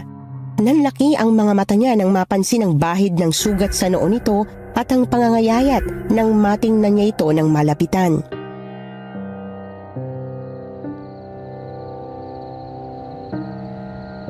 Iha, anong nangyari sa iyo? Oh, Diyos ko, bakit nangangayayat ka? Saan ka ba galing, Iha? Alam mo bang sobra kami nag-alala sa iyo. Ma, pwede po bang wag muna natin siyang kausapin ngayon? Pagod po si Elena. Hindi po madaling pinagdaanan niya. Ano ba kasing nangyari, Iho? Bakit nagkaganyan ang itsura ni Elena? Dinukot po siya ng isang aswang at itinago sa loob ng kubo, ma. Napakawalang puso ng ginawa sa kanya. Aswang! Ay, Diyos ko! Totoo ba yung sinasabi mo, Rafael? Opo, ma. Totoo pong sinasabi ko. Pinagnasaan po si Elena ng lalaking aswang. Ano? Totoo ba, Iha? Opo, tita. Ma, huwag na po nating ipaalala kay Elena ang nangyari. Ang mahalaga naman ngayon, nandito na siya at matutuloy na rin ang kasal naming dalawa. Tama ka, anak. Pero teka, alam na ba ito ni Manuel? Hindi pa po, ma. Hindi pa. Rafael, anak. Tatay siya ni Elena. Karapatan niyang malaman na nandito ng anak niya. Ma, hayaan niyo po munang makapagpahinga sa Elena kahit ngayong gabi lang. Bukas ng umaga, ako mismong maghahatid sa kanya kay Tito Manuel. Mas maigi pong maayos ang kalagayan niya bago siya humarap sa tatay niya. O siya, sige. Dalhin mo muna si Elena sa itaas para makapagpahinga. Maghahanda lang ako ng hapunan natin. Tatawagin ko na lang kayo kapag kakain na. Sige po, ma. Salamat po.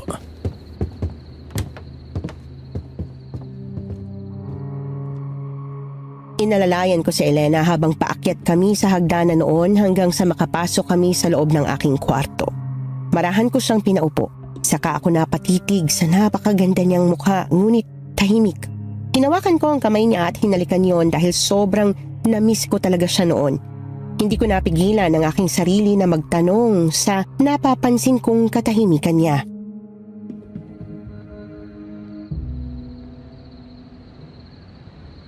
Mahal, ayos ka lang ba? May masakit ba sa'yo? Bakit parang tahimik mo yata? Okay lang ako, mahal. Hindi ko lang lubos maisip na makakalaya pa ako sa kamay ng demonyong yun. Mahal, kahit saang lupalop ng mundo ka pa niya itago, hahanapin pa rin kita at makahanap kita. Salamat sa hindi mo pagsuko sa akin, mahal ko. Huwag ka nang umiyak. Ayokong nakikita kang umiiyak. Nandito lang ako, mahal ko. Wala ka nang dapat pang ikatakot. Takot na takot ako. Takot na takot ako. Mahal, wala na si Damian. Wala nang mananakit sa'yo. Kaya wala nang dahilan para matakot ka pa. Ano ka ba? Nandito lang ako. Itutuloy natin ang kasal natin. Matutupad na natin ang pangarap natin.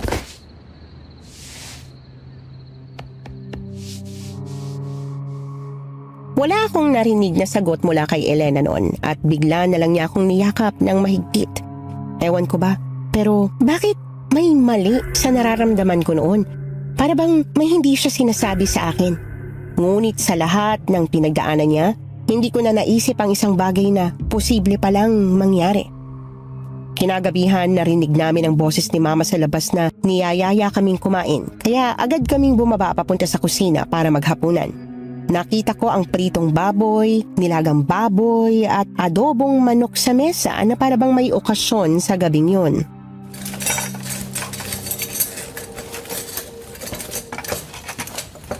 Sino pong may birthday ngayon, ma? Bakit ang dami ninyong handa?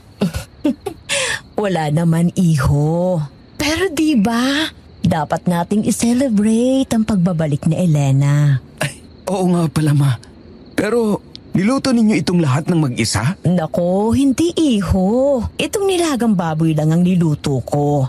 Inutusan ko si Boyet kanina na mag-order ng mga ulam kay Aling Sisang para marami ang pagpipilian ni Elena. Kailangan niyang kumain ng marami para tumaba siya ulit. Salamat po, ma. At teka, si Boyet po pala.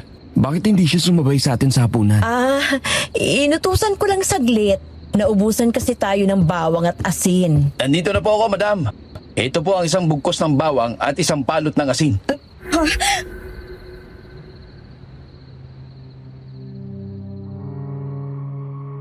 Labis akong nagulat sa reaksyon ni Elena nang makita si Boyet. Pati si Mama at si Boyet noon ay nagulat din at napatingin kaming lahat sa kanya. Hindi ko lubos maintindihan noon kung bakit ganoon na lang ang reaksyon niya nang marinig ang sinabi ni Boyet.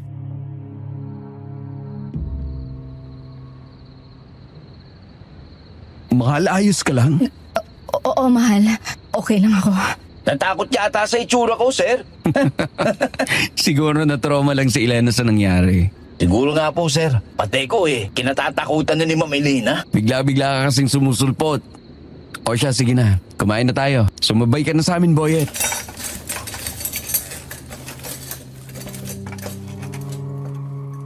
Hindi ako bulag, Miss Anne. Kaya nakita kong sa dalang bawang at asin ni Boyet na takot si Elena. Pero pinili kong huwag isipin yon dahil para sa akin imposibleng mangyari na maging aswang din siya tulad ni Damian.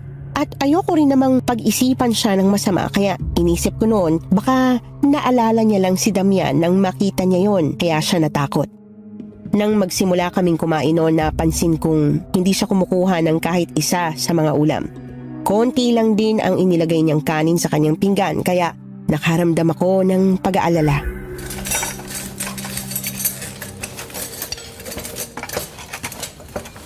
Mahal, bakit hindi ka kumuha ng ulam at kaunti lang ang kanin kinuha mo? Hindi mo ba nagustuhan ng pagkain? Oo, wala akong gana, mahal. Pasensya na. Mapait ang panlasa ko. Nako, sayang naman iha. Hinanda ko pa naman ang lahat ng yan para mabusog ka. Mahal! CR lang ako saglit.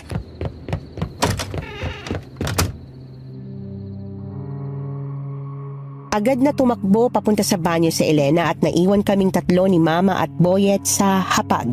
Napabuntong hininga ko at napatingin kami noon sa isa't isa na parabang may mga tanong sa isip namin. Alam kong napansin din nila ang mga kakaibang kilos ni Elena.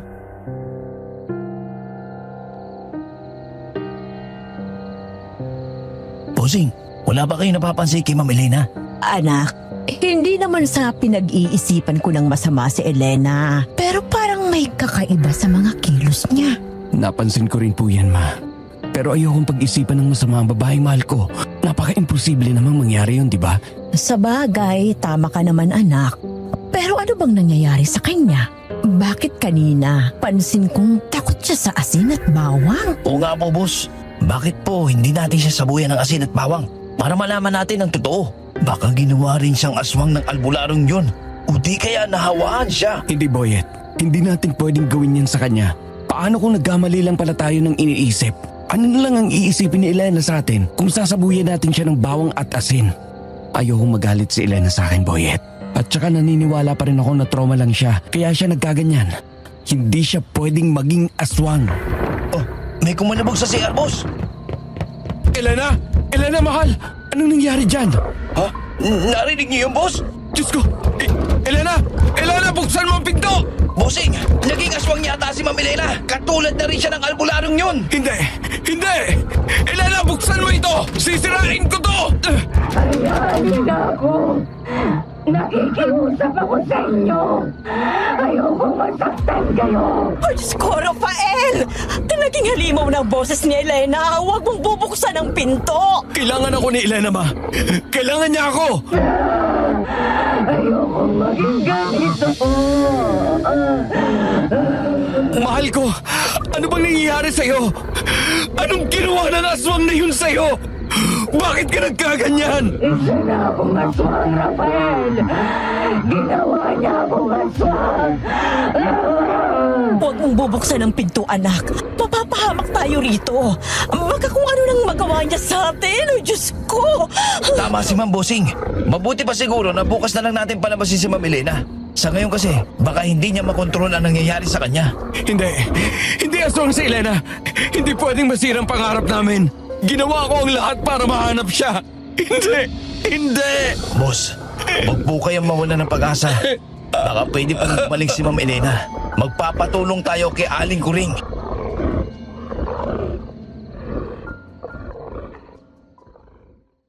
Halos masiraan na ako ng ulo sa kakaisip sa nangyayari kay Elena. Hindi ganito ang inaasahan kong mangyari. Ang buong akala ko, matatapos na ang lahat ng problema namin at makakabalik na kami sa dati pero hindi pala. Mas lalo pang lumala ang lahat dahil hindi biro ang nangyayari sa kanya noon. Ang hirap tanggapin na naging aswang siya dahil para sa akin, imposibleng mangyari yun. Pero hindi ko na matatanggi pa dahil dinig na dinig ko ang pagbabago ng boses niya at ang pag-angil niya sa loob ng banyo.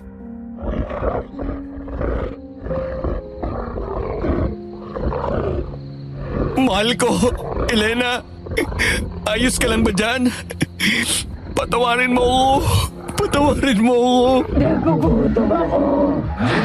Pero ayokong kumain ng laman. Ayoko. Laman? Ano gagawin natin kay Elena? Hindi siya pwedeng magutom. Mas lalo lang manghihinang katawan niya. Kukuha ko ng hilaw na karne, Sir F. Subukan nating ibigay sa kanya, anak. Ako na ang kukuha, madam. Hindi ko na alam ang gagawin ko, ma. Hindi ko na alam. Hindi ko lubos maisip kung bakit nangyayari ang lahat ng ito. Ang daya naman ng Diyos, ma. Kung kailan nahanap ko na si Elena, nagkaganito pa. Bakit? Ayaw ba niya kaming maging masaya? Anong kasalanan ko sa kanya?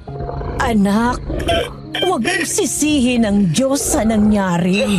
Hindi Diyos ang may gawa niyan kay Elena, kundi demonyo. Pero di ba, ma? Mas makapangyarihan siya.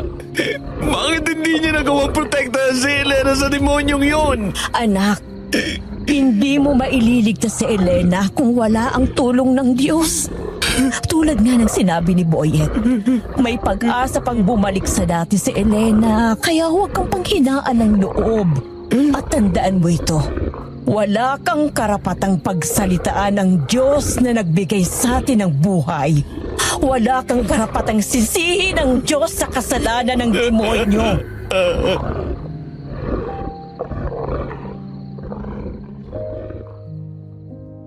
Nahimasmasan ako sa sinabi ni Mama. Tama siya. Hindi Diyos ang may gawa ng lahat kundi demonyo. Pagkatapos kong mahimasmasan, agad akong humingi ng tawad sa Diyos. Hindi ko lang talaga alam noon kung anong gagawin ko. Alam kong maiinis kayo sa akin, pero kung kayo ang nasa sitwasyon ko noon, siguro maiintindihan ninyo ako.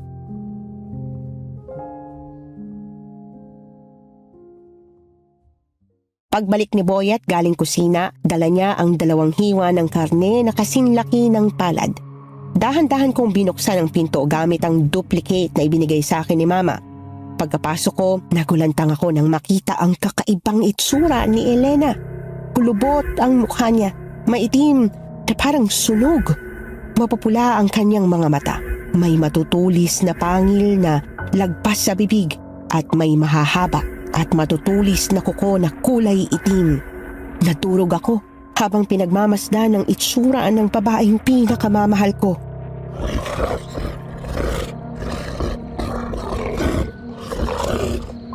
Elena, eto ang hilaw na karne. Huwag kang lalapit sa akin kung ayaw mong masaktan kita. Boss, iagis mo na lang. Delikado kapag lumapit ka pa sa kanya. Sige.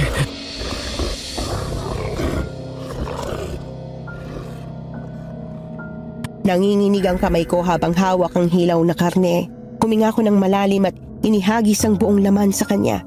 Hindi pa man sumasayad sa sahig, bigla siyang gumalaw at nilapa yun.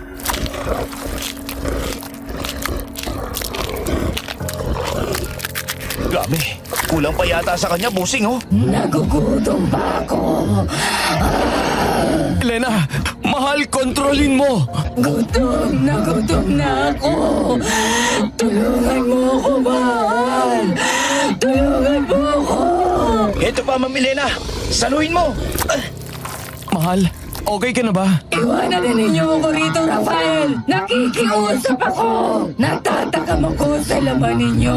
Elena, mahal ko. Pakiusap. Mas lalo lang akong nagugutom kapag naamoy ko kayo. Tara na sa labas, anak. Mas lalo lang mahihirapan si Elena.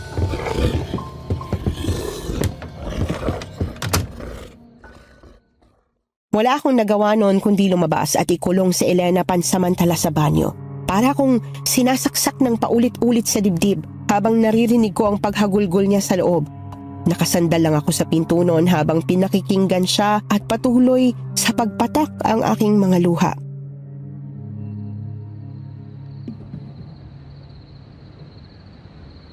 Huwag po kayong mag-alala, bossing. Pabalik din siya sa pagiging tao bukas ng umaga.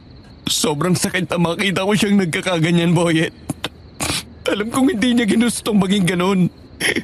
Alam kong sobra siyang nahihirapan. Sigurado kung matutulungan tayo ni Aling Kuring, boss.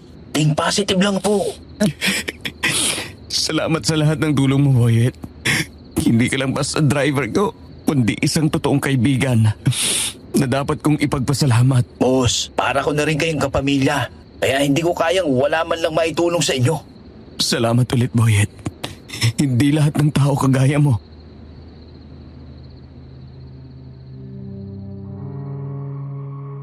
Napangiti kami sa isa't isa ni Boyet at huminga ko ng malalim para pakalmahin ang aking sarili.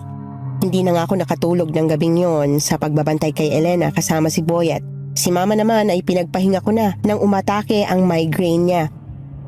Kinaumagahan, hindi ako nagdalawang isip na buksan ang pinto ng banyo at doon ko nakita si Elena na natutulog sa sahig. Bumalik na siya sa anyong tao kaya agad ko siyang nilapitan at binuhat paakyat sa kwarto. Kahit wala akong tulog noon, hindi ko man lang naramdaman ang antok. Ang iniisip ko lang ay madala si Elena kay Aling Kuring pagkagising niya.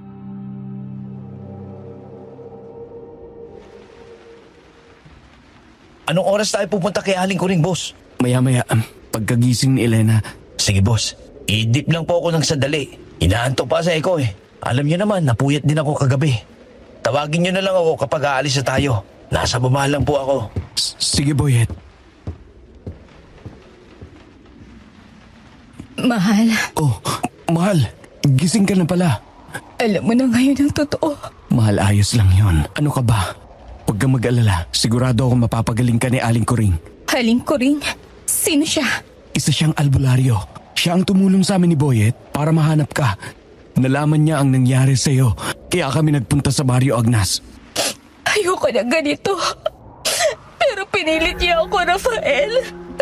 Ano bang ginawa niya? Bakit ka naging aswang? May pinakain ba siya sa'yo o pinainom? May ginawa siyang ritual. Hindi ko alam kung anong klaseng ritual yon. Pero pinilit niya akong painumin ng dugo. Wala akong laban noon. Hinang-hina ang katawan ko. Tapos nagising na lang ako kinagabihan na gutom na gutom. Kumakalamang sikmura ako at naghahanap ng laman. Tuwing gabi hindi ko kayang kontrolin ito. Parang may kung anong hayop na naninirahan sa loob ko. Napakawalang iya. Kulang pa yatang pagpatay sa kanya para bayaran ang lahat ng ginawa niya sa'yo, Elena. Dapat masunog ang katawan ng demonyong yun sa impyerno! Rafael, natatakot ako. Ayoko masaktan kayo pero nahihirapan akong kontrolin ang gutom ko. Huwag kang mag-alala, mahal. Pupunta tayo kay Aling Kuring. Pero bago tayo pumunta doon, ihahatid muna kita sa bahay ninyo. Kailangang malaman ni Tito Manuel na kasama na kita. Sige, Rafael. Miss na miss ko na rin si Daddy. Gusto ko na siyang mayakap. Tahan na, mahal ko. Huwag ka nang umiyak.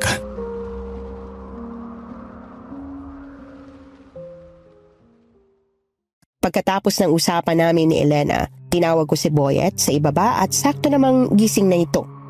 Habang binabaybay namin ang daan papunta sa bahay nila, nakaramdam ako ng magkahalong kaba, lungkot at saya. Masaya ako dahil makikita na ni Elena ang ama niya. Pero kinakabahan ako sa magiging reaksyon nito. At nalulungkot ako sa sitwasyon ni Elena.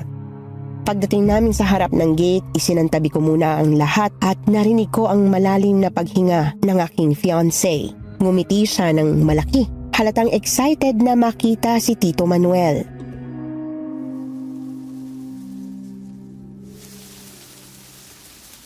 Handa ka na ba, mahal? Oo, mahal. Tao po! Tao po! Daddy? Elena! Opo, Daddy. Ako po ito, si Elena. Oh, Diyos ko! Sandali lang!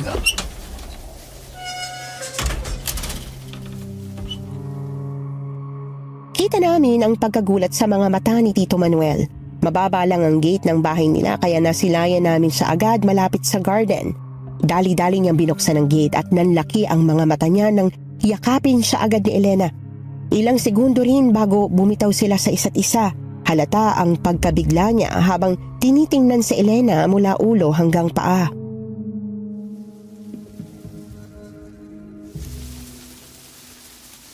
Diyos ko, anong nangyari sa'yo? Bakit ang laki ng ipinayat mo, Elena? Mahabang kwento po, Tito Manuel. Pero tulad ng pangako ko sa inyo, hinanap ko po si Elena at sa wakas natagpuan ko siya at nailigtas. Nailigtas?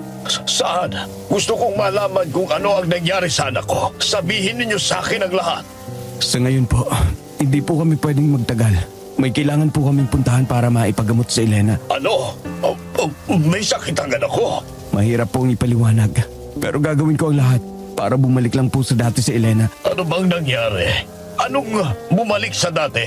Hindi ko maintindihan ang sinasabi mo. Kung gusto niyo pong malaman ng totoo, sumama po kayo sa amin, Sir Manuel. Samahan niyo po kami kay Aling Kuring. Pero, Karapatan ni Sir Manuel na malaman ang nangyayari sa iyo, Ma'am Elena. Kaya sige na po, isama na po natin siya.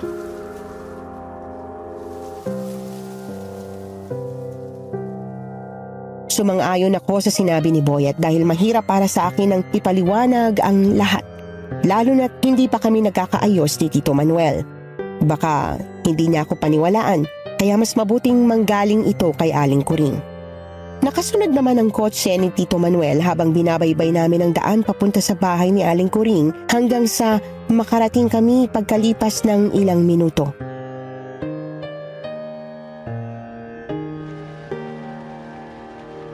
Tama nga kayo. Hindi na pangkaraniwang dugo ang dumadaloy sa katawan ni Elena. Gutom at hayok sa laman ng halimaw sa loob niya. Ano bang pinagsasabi ninyo? Ano bang nangyayari sa anak ko? Aswang ang anak mo. Ha? Isang itim na aswang ang gumawa nito sa kanya gamit ang itim na ritual. Ano? Aswang? Ay, nagpapatawa ba kayo? Hindi totoo ang mga aswang. Totoo ang sinasabi ni Aling Kuring, Dad. Aswang na po ako. Hindi totoo yan, anak. Rafael, ano bang ginawa mo sa anak ko at nawala ng bait? Hindi totoo yung sinasabi ninyo. Tito, totoo po ang sinasabi ni Elena. Naging aswang siya dahil sa kagagawa ng aswang na dumukot sa kanya. Hindi totoo yan. Bawiin mo ang sinabi mo. tama na, Dad.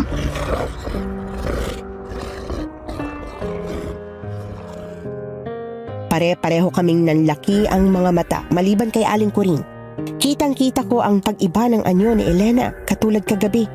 Agad na bumitaw si Tito Manuel sa aking kwelyo at napahawak sa dibdib niya at halos matumba siya kaya agad ko siyang inalalayan.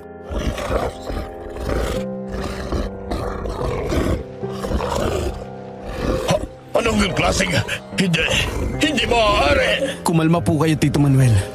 Si Elena pa rin po yan. Ay, Elena, anak. Anong nangyari? Sinong may gawa niya sa iyo, anak? Huwag po kayong mag-alala, Tito Manuel. Siguradong mapapagaling siya ni Aling Kuring. Di ba, Aling Kuring? Hindi basta-basta ang ritual na ginamit ng aswang, iho. Hindi rin basta-basta ang kondisyon ni Elena. Mahirap ibalik ang isang taong naging aswang sa pagiging ordinaryong tao. Lalo na't itim na aswang ang gumawa nito sa kanya.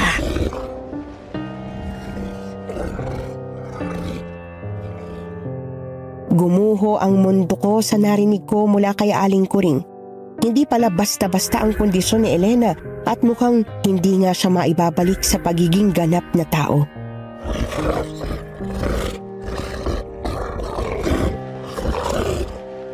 Aling Kuring, naniniwala po ako may paraan pa. Pakiusap po, tulungan ninyo kami. Ay, susubukan kong palabasin ang itim na kaluluwang nakakulong sa loob niya. Hawakan niyo ng mahigpit ang kamay niya.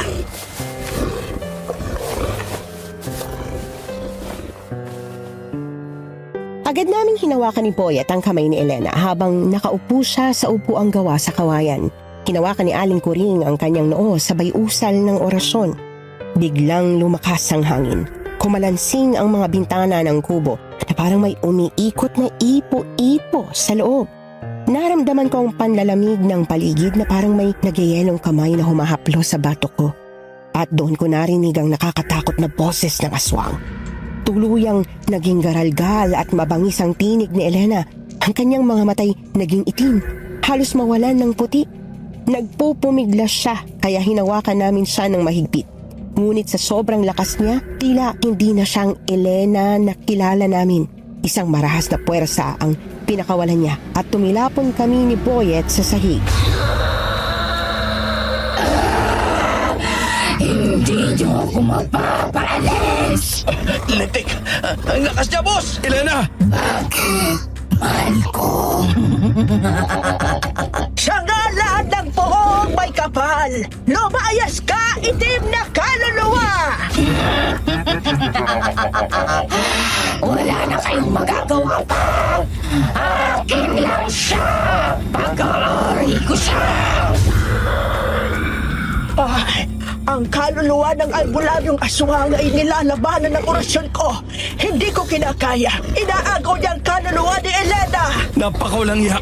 Kahit patay ka na, hindi ka pa rin tumitigil, demonyo! Hindi niyo kami mapaghiwalay! Mamamatay kayo! Oh, Diyos ko! Elena, anak ko! Di ba tanghali pa lang? Bakit parang ang lakas niya? Nagising ang kaluluwang itim sa ginawa kong orasyon. Hindi niya pinapakawalan si Elena. Inaagaw niya ang kaluluwa nito. Akin lang si Elena! Hindi niyo siya makukuha sa akin, mga kaman! Hindi ka rito nabibilang. Ang babaang ito ay hindi sa'yo. Bumalik ka sa pinanggalingan mo. Magsama-sama tayo sa impyerno! Elena! Hindi ikaw yan! Lumaban ka! Patayin mo sila, Elena! Patayin mo sila!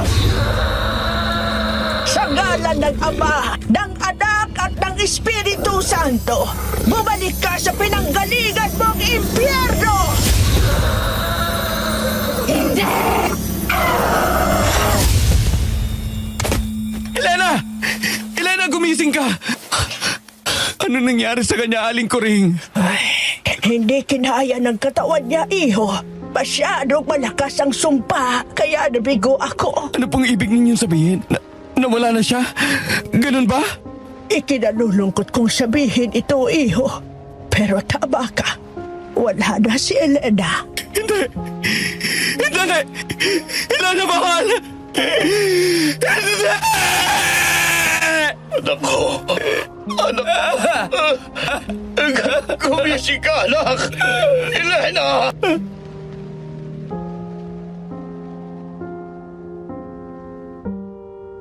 Nawalan ng malay si Elena at kahit ilang beses namin siyang ginising, hindi na siya humihinga noon. Taranta kaming tumawag ng ambulansya at humingi ng tulong ngunit gumuho ang mundo ko nang sabihin ng doktor na dead on arrival siya. Napakasakit. Pagkatapos ng lahat ng ginawa ko para mailigtas siya, kinuha pa rin siya sa akin. Hindi man lang namin natupad ang pangarap naming kasal. Idiniklara ng doktor na cardiac arrest ang sanhi ng kanyang pagkamatay. Doon ko napatunayan na hindi lahat kayang ipaliwanag ng siyensya.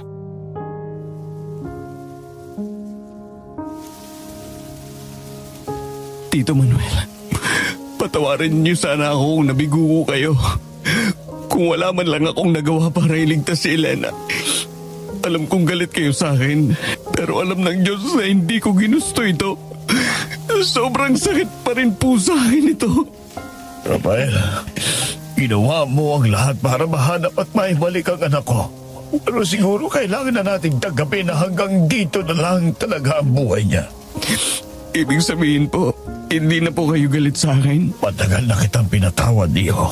Naniniwala akong nabubuhay man si Elena ngayon. Hindi niya gugusting sisihin kita sa lahat ng nangyari. Alam ko kung gaano kanya kamahal at nakita ko kung gaano mo siya kamahal. Wala kang kasalanan sa nangyari, Rafael. Maraming salamat po, Tito Manuel. Sige na, tutuloy na ako. Mag-iingat ka, Iho.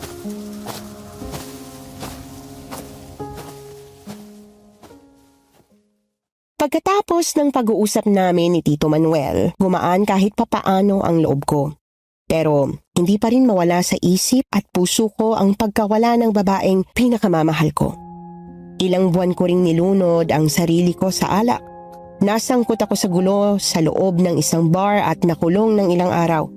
Muntik na akong mawala sa sarili hanggang sa isang gabi na panaginipan ko si Elena. Sa panaginip ko, pinagbawalan niya akong uminom tulad ng ginagawa niya noon. Humagulgol ako sa iyak dahil pinaramdam niya sa akin na hindi niya gusto ang nangyayari sa buhay ko. Doon ako natutong bumangon at magbago.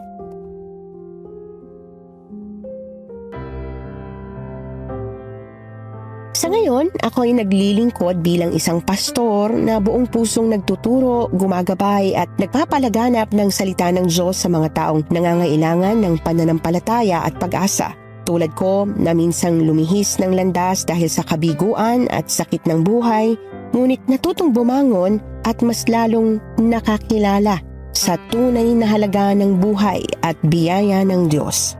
Sa ngayon, wala na akong balak mag-asawa, Miss Anne. Aminin ko man o hindi, wala pa rin nakakapantay sa kagandahan ni Elena ay hindi lang sa panlabas na anyo, kundi higit sa kabutihan ng kanyang puso. Hanggang ngayon, mahal na mahal ko pa rin po siya. At kahit wala na siya sa mundong ito, pakiramdam ko kasama ko pa rin siya. Hanggang dito na lamang po ang aking kwento. Muli, ako si Rafael. Maraming salamat po.